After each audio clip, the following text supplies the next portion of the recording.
Jane Eyre, A Story of Love, Self-Respect, and Freedom. Part 1, The Beginning of a Little Girl.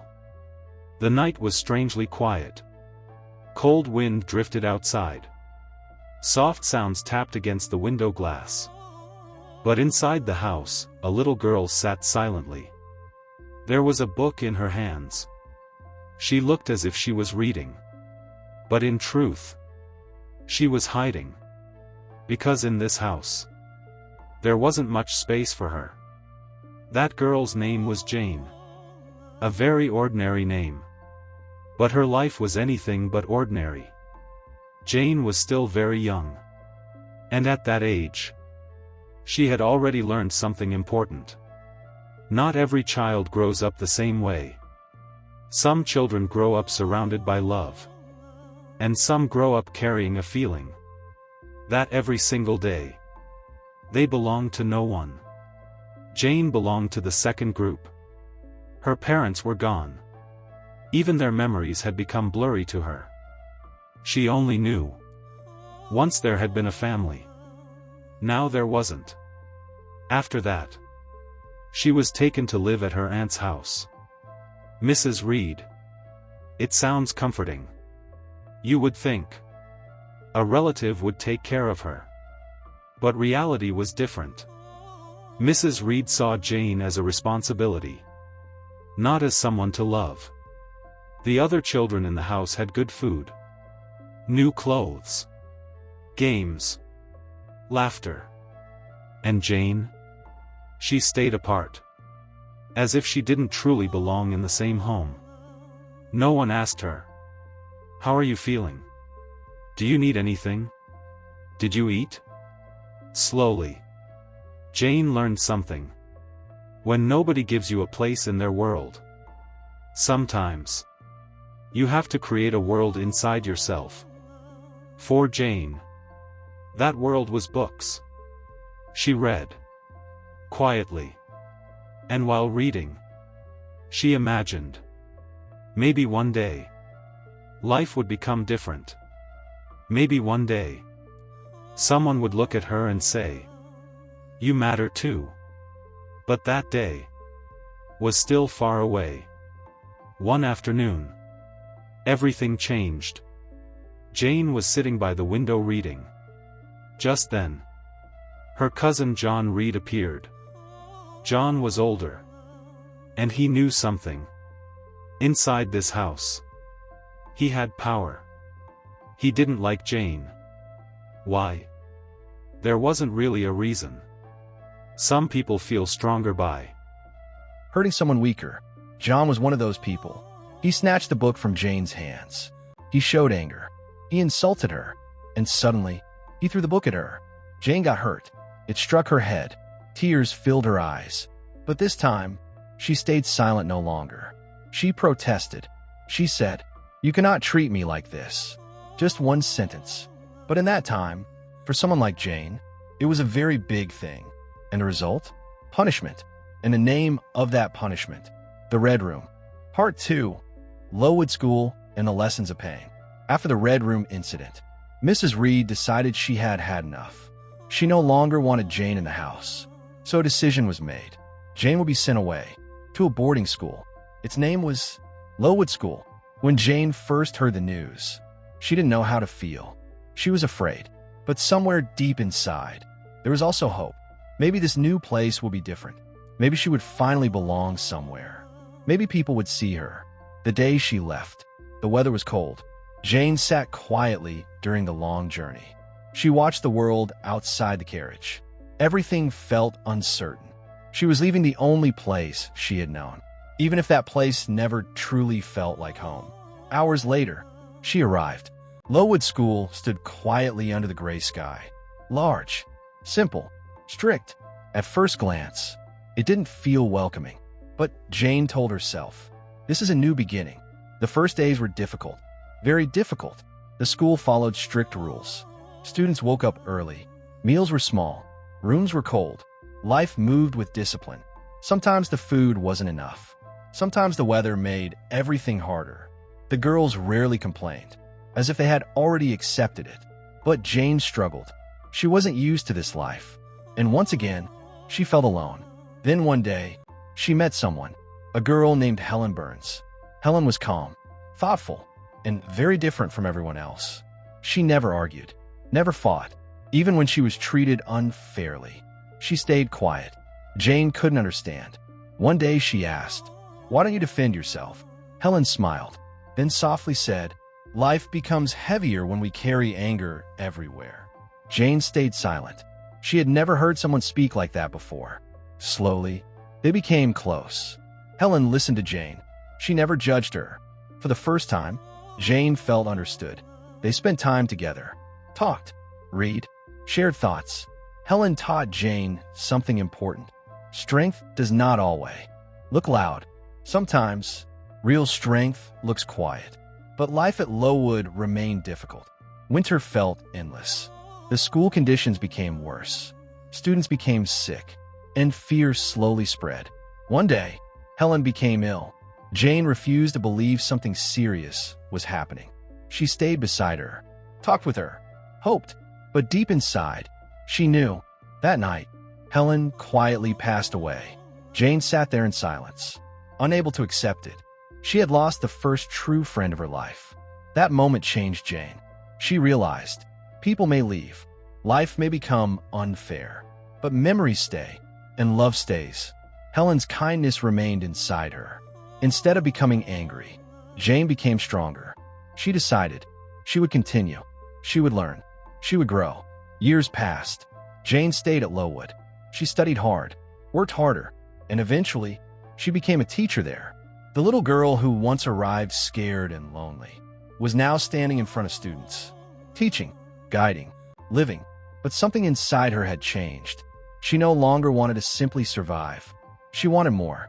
She wanted life. And very soon, that desire would lead her somewhere unexpected. A place called Thornfield Hall. Part 3. A new life, a new path. Time changes people quietly. Sometimes, so quietly that we don't even realize we've changed. That was exactly what happened to Jane. Many years had passed since she arrived at Lowood School. The little girl who once lived with fear, who felt unwanted, was no longer the same person. Jane had grown up, not just in age, but in heart and mind. Lowood had taught her something important. Pain does not always destroy people. Sometimes, pain builds them. After losing Helen, Jane became quieter for a while, but she never stopped moving forward. She continued studying. She worked hard. She learned. And eventually, she became a teacher at the same school. The first day, she stood in front of her class. She remembered the younger version of herself, the scared little girl who once arrived there.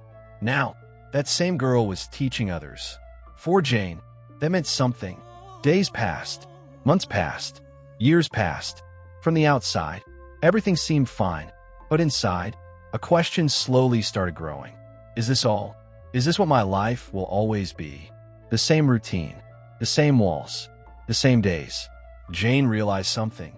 A safe life and a complete life are not always the same thing. One evening, she stood beside the window and looked outside. The sky stretched endlessly. The wind moved softly, and suddenly, she felt something.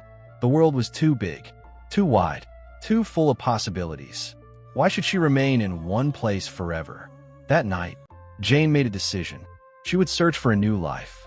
She placed an advertisement. She wrote that she was looking for work as a governess. She could teach.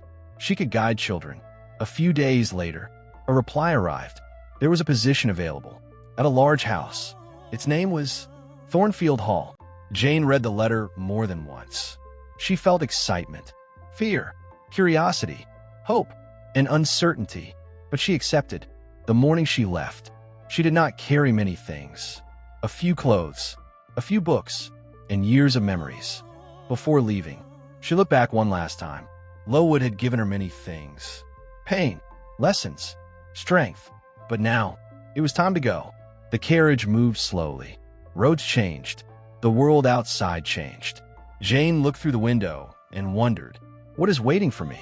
She didn't know. But for the first time, she was excited to find out. After a long journey, she arrived at Thornfield Hall. The house was large, old, quiet. From a distance, It looked mysterious. The door opened. A kind older woman welcomed her. Her name was Mrs. Fairfax. She spoke gently.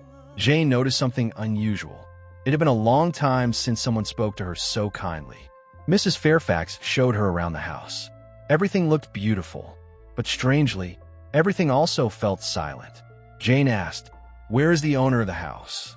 Mrs. Fairfax smiled and answered, "Mr. Rochester doesn't stay here all the time." Jane remembered the name, Rochester. The next day, Jane met the little girl she would teach. Her name was Adele. She was lively, curious, and full of energy. Jane began teaching her. Surprisingly, she enjoyed the work. Life became peaceful, teaching in the morning, walking in the afternoon, reading at night. But slowly, Jane noticed something unusual. This house felt different. Sometimes, strange laughter echoed through distant hallways. Sometimes, unexpected sounds appeared, but nobody talked about it. Everyone ignored it. Jane said nothing, but she remembered. One afternoon, she went outside for a walk. The air was cold. The sun was beginning to disappear. Everything was quiet.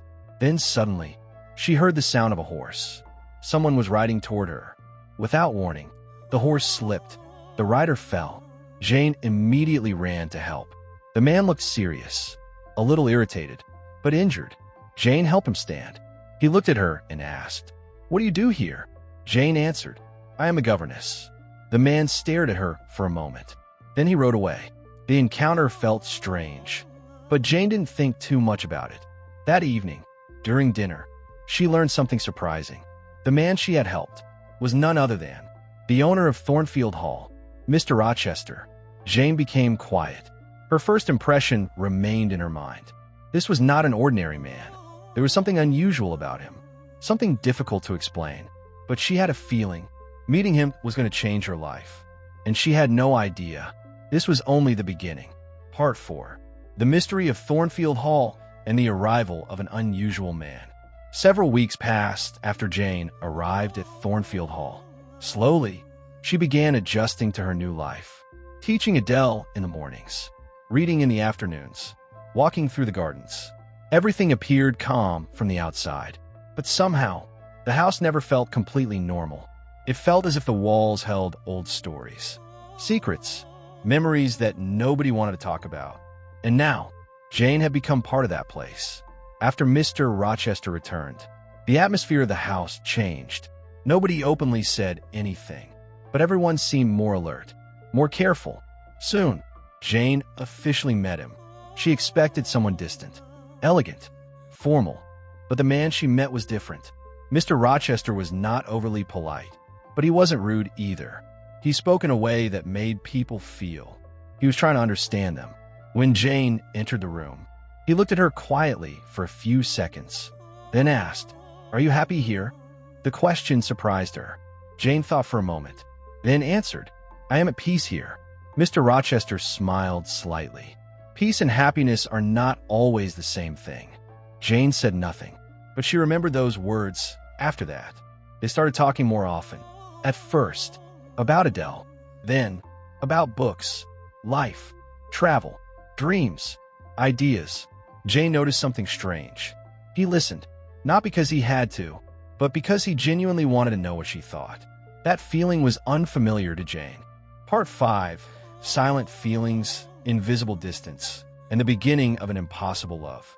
Some changes in life happen slowly, so slowly that we do not realize when everything begins to feel different. That was happening to Jane. Her days still looked the same. She taught Adele in the mornings, read in the evenings, walked through the gardens. Everything appeared unchanged. But inside, something had shifted. Now, there were moments during the day when she found herself wondering, will I see Mr. Rochester today? Will we talk? What kind of mood is he in? Those questions made her uncomfortable because she knew she should not think that way. She was only the governess, and he was the master of Thornfield Hall. Their worlds were not the same, but the heart rarely follows rules. One evening, Mr. Rochester invited her to sit and talk. Outside, light rain touched the windows. Inside, the fire burned quietly. He sat silently for a while, then suddenly asked, "Jane, Do you believe people can become happy a second time? The question felt strange.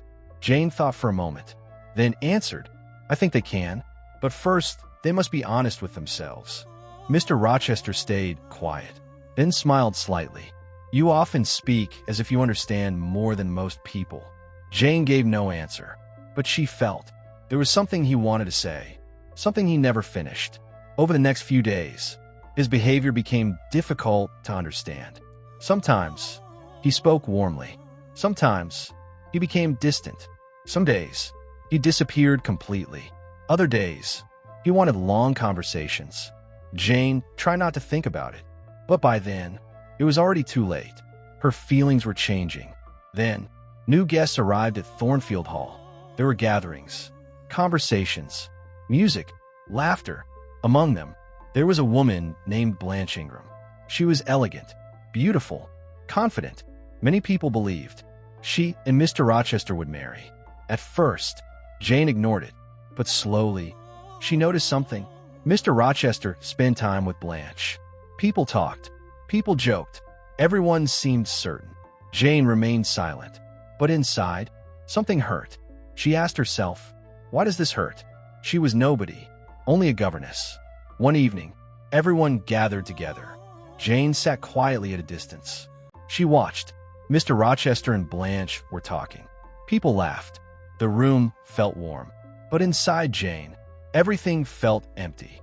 That night, she could not sleep, and for the first time, she admitted something to herself.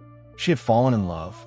She loved Mr. Rochester, and instead of bringing happiness, that realization frightened her, because she believed this love had no future.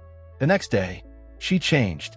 She spoke less, stayed away, avoided him whenever possible. She decided she would control her feelings. But somehow, Mr. Rochester noticed. One day, he asked, "Are you avoiding me?"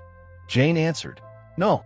He looked at her quietly, then said, "Your eyes say otherwise." She gave no reply. Days later, he asked Jane to walk with him in the garden. The evening was calm. The air felt still. For a moment, neither spoke. Then suddenly, he asked, "Jane, if I'm married, would you stay here?" The question felt like pain. Jane answered calmly, "No, I think I should leave." He looked at her, so easily, and then, for the first time, Jane spoke honestly. She said, "I may be poor, I may be ordinary, but I still have feelings. I still have a heart." Mr. Rochester stayed silent. Jane continued, "Just because our positions are different does not make me less human." Her eyes filled with tears. She believed this was goodbye. She believed she had already lost. But then, everything changed. Mr. Rochester looked at her and said, "I'm not marrying Blanche." Jane froze. He continued, "I love you." Everything became still. Jane couldn't speak. She wondered, is this real? Mr. Rochester stepped closer and quietly said, "I want you to stay with me." For a moment, it felt impossible. After all the loneliness, after all the years, someone had chosen her, not out of duty, not out of kindness, but because he truly wanted her. And for the first time in a long time, Jane allowed herself to feel happiness. Their marriage was planned. Life suddenly felt different. Jane began imagining the future. A new beginning, a new home, a new life. But she didn't know. The greatest storm of her life was still waiting. And when it arrived, everything would change. Part 6. Hidden Truths, Broken Dreams, and the Hardest Decision. Some moments of happiness feel unreal, as if life has finally decided to be kind. That was how Jane felt. For the first time in many years, she believed life was opening a door for her. She believed she had found someone who understood her, respected her, loved her. After deciding to marry Mr. Rochester, everything at Thornfield Hall felt different. The same house, the same hallways, but in Jane's eyes, everything seemed brighter. She allowed herself to imagine the future, a new life, a new beginning. But deep inside, a small feeling remained, something she could not explain, because even though Mr. Rochester seemed happy, sometimes he became quiet, sometimes distant, sometimes he looked at her as if time were running out. One night, Jane woke suddenly. She felt that someone was in her room. Slowly, she opened her eyes. There was a woman standing there. A stranger, silent. Her appearance felt unsettling. Her eyes looked empty. She walked closer. Jane could not move. The woman picked up Jane's wedding veil, and slowly, she tore it apart. Then she stood in front of the mirror, watching herself. Without saying a word, she left. Everything happened so quickly. Jane could barely understand it. The next morning, Jane told Mr. Rochester, but he remained calm. Too calm. He said, "Perhaps you imagined it." He dismissed the event. Jane stayed silent, but something inside her grew uneasy. Then, the wedding day arrived. The morning felt peaceful. The sky was clear. Everything was prepared. Jane wore simple clothes. She was calm. Mr. Rochester was quiet. Together, they went to the church. The ceremony began. Everything seemed normal. Then suddenly, a voice interrupted. A man stood up and said, "This marriage cannot happen." Silence filled the room. The priest stopped. Jane felt the world pause. The man continued, "Mr. Rochester is already married, and his wife is still alive." For a moment, Jane could not breathe. She thought she must have misunderstood, but nobody spoke. Mr. Rochester remained silent, then quietly said, "It's true." In that moment, something broke inside Jane, but she did not cry. She simply stood there. Then, everyone returned to Thornfield Hall. Mr. Rochester brought Jane to a part of the house she had never seen before. Upstairs, locked doors, long silence. Then, the door opened. Inside stood a woman, wild, unstable, lost inside herself. Mr. Rochester looked at Jane and said, "This is my wife." Years earlier, he had married her, but she later became severely mentally ill. She had been kept there, hidden from the world. Jane remained silent. Mr. Rochester continued. He had been lonely, desperate. He wanted another chance at life. Then, he met Jane, and he loved her. Finally, he looked at her and said, "Please don't leave me." This became the hardest moment of Jane's life, because she knew something. Mr. Rochester truly loved her, and she loved him too. But love is not always enough. That night, Jane stayed awake, thinking, if she stayed, what would happen? Maybe they could still be happy. Maybe not. But one thing became clear. If she stayed, she would lose herself. And after everything she had survived, she could not do that. Morning came. Jane made her decision. She would leave, quietly, without anger, without blaming anyone. She simply packed her things. Mr. Rochester tried to stop her. He said, "I cannot live without you." Jane's eyes filled with tears, but she answered, "If I stay, I will lose who I am." He looked at her and said, "But you love me." Jane quietly replied, "That is exactly why I must leave." And before sunrise, with only a small bag, Jane left Thornfield Hall. No would-be, no promises, no looking back, only a long road ahead, and a woman walking away with a broken heart. To save herself, she did not know where she was going, but she knew one thing. For the first time, the choice was completely hers. Part 7. Getting lost, finding herself, and beginning again. Sometimes, the hardest decisions in life are not between right and wrong. Sometimes, they are between what we want and what we cannot accept. Jane had left Thornfield Hall. She had walked away from the man she loved, not because she stopped loving him, but because she refused to lose herself. Morning light slowly spread across the sky. The road stretched endlessly ahead. Everything felt unfamiliar. Jane carried very little with her. A few clothes, a little money, and a heart full of questions. Where would she go? What would she do? Was anyone waiting for her? The answer was no. The first few days were difficult, very difficult. Jane traveled from place to place. Her money slowly disappeared. Food became limited. She avoided telling people who she was. She didn't want to explain her story, because she feared if she spoke too much, she might return. And she knew if she returned now, her decision would lose its meaning. Soon, life became harder. There were moments when she had almost nothing left. She knocked on doors. Some people ignored her. Some turned her away. Some looked at her with suspicion. For the first time, Jane truly understood something. Being independent does not mean life becomes easy. It means continuing, even when things become difficult. One day, after walking for hours, tired and weak, Jane reached a small house. She knocked. Then, everything went dark. When she woke up, she found herself inside. Several people had helped her. Their voices were calm. Their actions were kind. It had been a long time since someone helped her, without asking for something in return. There were 3 people living there. 2 sisters and their brother. They offered her food, rest, and safety. Jane did not tell them everything about herself. She wanted a chance to begin again. Days passed. Slowly, Jane became stronger. She found work. She began teaching again. Her life became simple, small, peaceful. And during this time, she realized something important. She could survive on her own. Her happiness did not depend completely on another person. She could build a life, her own life. That realization changed her. Then, something unexpected happened.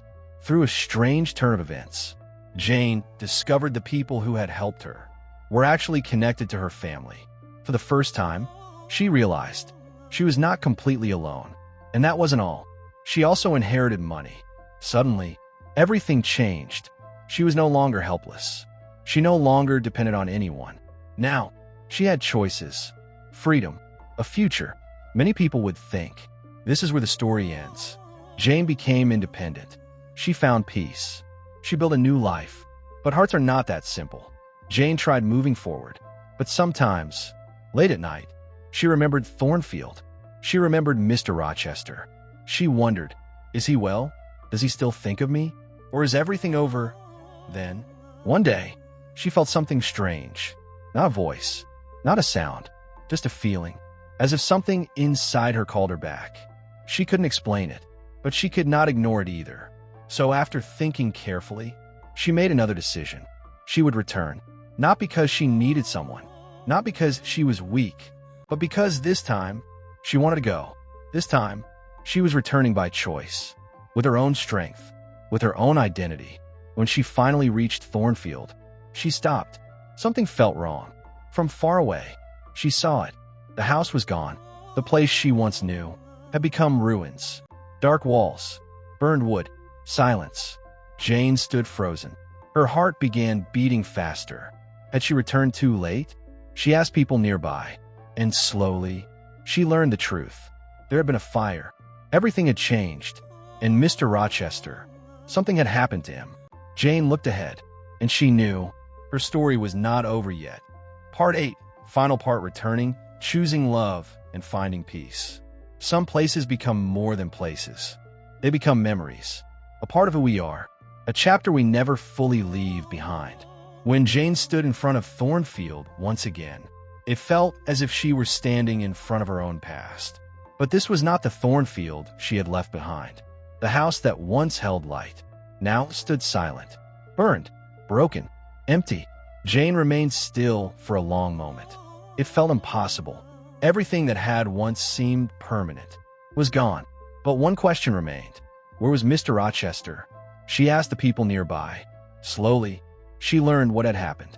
The fire had started inside the house. People escaped, but Mr. Rochester stayed behind. He tried to save everyone. Even at the end, he tried to save his wife. But the fire spread too quickly. Thornfield Hall was destroyed, and Mr. Rochester was badly injured. His eyesight was damaged. His body was wounded. After that, he left. He moved to a quiet place, far away from everyone. Alone, Jane stood in silence. The man who once seemed so strong was now living in isolation. A thought crossed her mind. What if she had returned sooner? But some questions never have answers. All we can do is move forward. And so, Jane made another decision. She would find him. After a long journey, she arrived. The place was simple, quiet, nothing like Thornfield. She walked to the door and stepped inside. There, sitting in silence, was Mr. Rochester. Jane stopped. She recognized him immediately, but he looked different. The confidence she remembered was gone. His face looked tired. His silence felt heavier. Years of loneliness seemed written across him. Jane softly said, "Mr. Rochester." He lifted his head. then quietly asked, "Who is it?" Jane answered, "It's me, Jane." Silence for several seconds. He did not move. Then slowly, he stood. His voice shook. "Jane, is it really you?" She stepped closer. There were tears in her eyes, but there was peace too. After a long silence, he finally asked, "You came back?" Jane smiled gently. "Yes." He looked down, then quietly asked, "Why?" Jane already knew the answer. She said, "Because this time, I came by my own choice." Those words carried everything. Before, she loved him, but she had no freedom. Now, she had both. She was not dependent. She was not trapped. She stayed because she wanted to. Mr. Rochester looked away, then said, "Don't waste your life on me." Jane smiled softly. "I'm not wasting my life." She looked at him and said, "I'm choosing it." And in that moment, everything became clear. Jane had never sacrificed her self-respect for love, but she had never rejected love just to appear strong. She waited until both could exist together. Days passed. They talked again, but now their relationship felt different. Before, he tried to protect her. Now, they stood beside each other as equals. No secrets, no distance, only truth. Eventually, they married, quietly, without grand celebrations, because their story had never been about appearances. It had always been about finding each other. Honestly, completely later, Jane realized something. Life had given her pain, loneliness, loss, but all of it taught her one lesson. Love without self-respect is not happiness. And independence without love is not complete either. Real peace comes when both can exist together. That is why Jane Eyre still touches people today. Because this is not only a love story, it is the story of a person who never allowed herself to become smaller, who waited until she could find happiness on her own terms. And in the end, she did. If there is one thing to remember from Jane's story, it is this: your life, your choices, and your self-respect always matter. And love becomes most beautiful when respect lives inside it too. This was the story of Jane Eyre. The end.